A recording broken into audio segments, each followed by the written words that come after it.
Capital issues, regulatory scrutiny, and an angry online mob all plaguing Robinhood.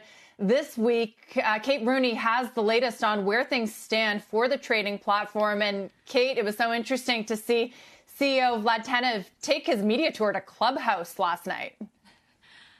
I know. On Clubhouse, especially with Elon Musk. So we've got more on that. But Robinhood is running into some different issues than your average Silicon Valley disruptor.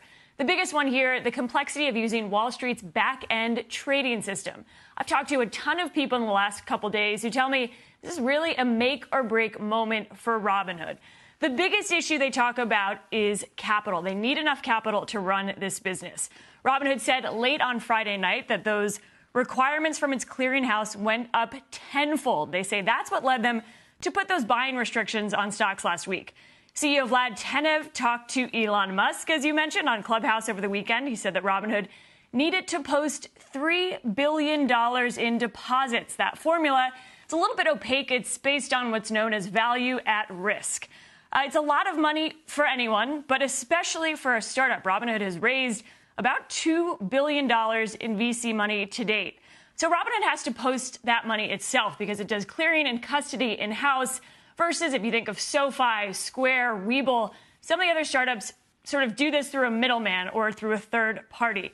And people I'm talking to say that last week was really a stress test for Robinhood and for all of the other brokerage firms. But those huge capital requirements and some of these new market realities that got us here are not going away. We're seeing this dynamic play out with silver this week. People online are still pouring into those same trades. We've got a post about silver options as one of the top post on that subreddit, WallStreetBets.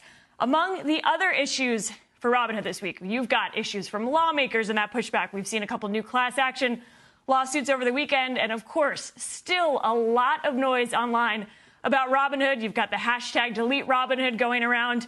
But even as some might be leaving Robinhood, we've got some new estimates out from JMP Securities this morning. It says Robinhood added 600,000 accounts just on Friday alone. So I'm told some of the issues last week were caused by some of this customer growth. So that could be sort of a double-edged sword for Robinhood. Shepard Smith here. Thanks for watching CNBC on YouTube.